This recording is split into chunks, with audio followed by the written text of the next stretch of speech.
Hello friends, आज हम बात करेंगे बेनिफिट्स ऑफ ऑप्शन सेलिंग में। Hedge gives the winning edge. Option trades, जब एक ऑप्शन बाय का सौदा गिरता है तो किसी ने ऑप्शन सेल का सौदा भी डाला है। इसका ये मतलब होता है कि जब आप ऑप्शन बाय करते हो तो कोई और ऑप्शन को सेल कर रहा है। तो ऑप्शन बायर पैसे कैसे कमाता है? सपोज करंट मार्केट प्राइस जो है वो 11,800 है और ऑप्शन बायर ने एक 12,000 स्ट्राइक का कॉल खरीदा है 50 रुपए में। अभी अगर मार्केट बहुत ही एग्रेसिवली 12,000 को तोड़ के निकल जाए तो कॉल ऑप्शन बायर पैसे कमाता है, लेकिन अगर वो 12,000 के नीचे ही एक्सपायर हो जाए तो वो प्रीमियम गवाता है। तो अभी हम देखते हैं कि ऑप्शन सेलर कैसे पैसे कमाता है। पिछला उदाहरण जैसे हमने दिया था कि करंट मार्केट प्राइस जो है वो 11,800 है और ऑप्शन बायर 12,000 का स्ट्राइक खरीदता है। तो जिसने अगर खरीदा है तो किसी ने बेचा है। तो हम ऑप्शन सेलर के पॉइंट ऑफ व्यू से अगर देखें कि ऑप्शन सेलर ने जिसने वो 12,000 स्ट्राइक बेचा है 50 रुपए में, वो कैसे पैसे कमाएगा? तो ऑप्शन सेलर को पैसे कमाने के 3 तरीके हैं कि मार्केट बढ़ता तो है लेकिन वो 12,000 का लेवल तोड़ के आगे नहीं जाता, तो ऑप्शन सेलर पैसे कमाएगा। मार्केट साइडवेज हो जाता है, 11,800 से 11,900 तक ही रहता है, तो भी ऑप्शन सेलर पैसे कमाएगा।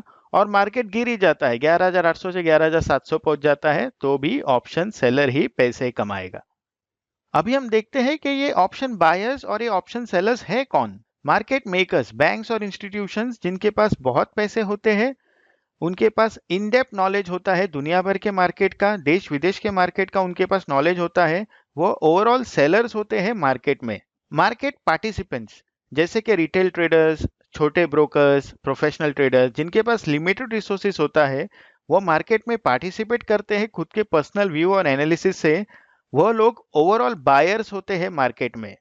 तो इससे हमें समझ में आता है कि मार्केट मेकर्स जो है बैंक्स एंड इंस्टीट्यूशंस, वो सेलर्स है मार्केट में, और मार्केट पार्टिसिपेंट्स जैसे कि retail traders, small brokers, professional traders, वो ओवरऑल बायर्स है मार्केट में।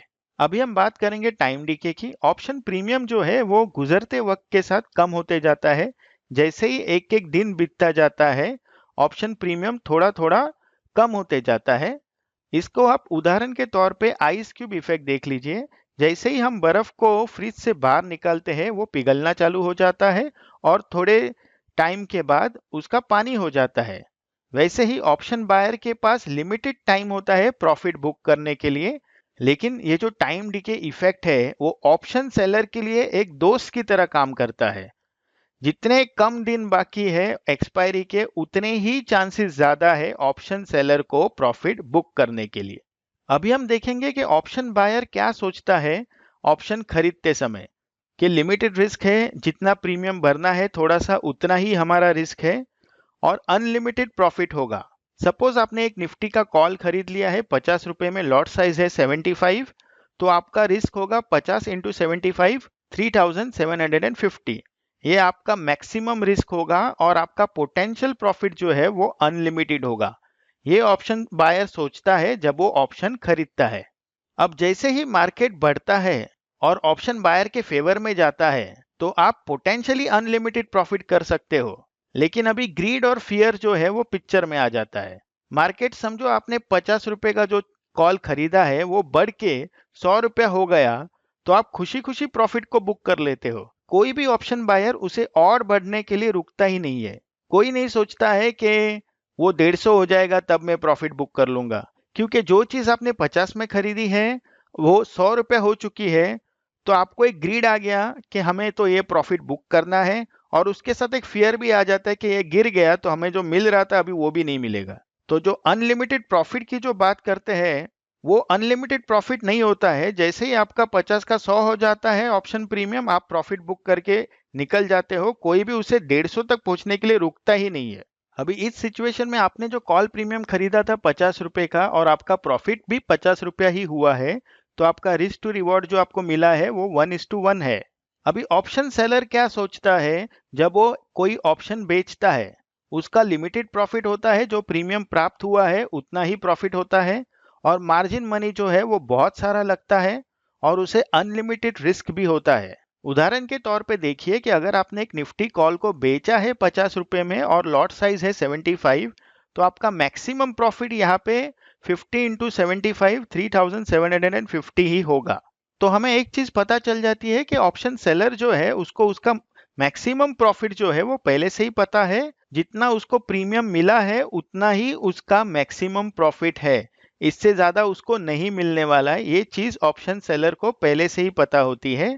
लेकिन एक डर रहता है कि निफ्टी अगर एग्रेसिवली उसके अगेंस्ट बढ़ गया तो वो अनलिमिटेड लॉस कर सकता है। इस सिचुएशन में हेजिंग का बहुत बड़ा योगदान होता है, जिससे कि आप अनलिमिटेड लॉस को लिमिटेड लॉस में कन्वर्ट कर सकते हो। हेजिंग के बहुत सारे तरीके हैं ऑप्शन ट्रेडिंग में, जिससे आप अनलिमिटेड लॉस को लिमिटेड लॉस में कन्वर्ट कर सकते हो और जो आपका मार्जिन अमाउंट लगता है वो बहुत हद तक कम हो जाता है। पहला तरीका है कि हम एक हायर स्ट्राइक कॉल को खरीदें। 12,000 का अगर हमने कॉल बेचा है तो 12,100 का कॉल खरीद सकते हैं। दूसरा तरीका है कि हम ऑपोजिट साइड पे पुट को बेच दें। तीसरा तरीका है कि अगर हमने कॉल को बेचा है तो हम फ्यूचर्स के साथ उसको हेज कर सकते हैं, फ्यूचर्स को बाय कर सकते हैं और हम एक स्टॉप लॉस भी लगा सकते हैं। तो इससे आपको पता चलता है कि ऑप्शन सेलर, जिसे हम अनलिमिटेड लॉस कहते हैं, उसको लिमिटेड लॉस में कन्वर्ट करने के बहुत सारे तरीके होते हैं हेजिंग के माध्यम से ऑप्शन ट्रेडिंग में। अभी अगर हम प्रोबेबिलिटी की बात करें तो ऑप्शन सेलर जो है वो 75% टाइम विन करता है और ऑप्शन बायर जो है वो 25% टाइम विन करता है। इससे हमें ये पता चलता है कि odds are in favour of the option seller. यह एक कैसीनो इफेक्ट की तरह होता है, जिसे हम कहते हैं कि house always win in the end. अभी हम ये प्रोबेबिलिटी थ्योरी अप्लाई करें तो 4 ट्रेड में एक ट्रेड जो है वो ऑप्शन बायर जीतता है और 3 ट्रेड जो है वो ऑप्शन सेलर जीतता है। ज्यादा जानकारी के लिए आप हमें कांटेक्ट कर सकते हैं हमारे वेबसाइट पे, हमारे व्हाट्सएप नंबर पे, हमारे ईमेल आईडी पे। Please like, share and subscribe our channel and press the bell icon for further notification.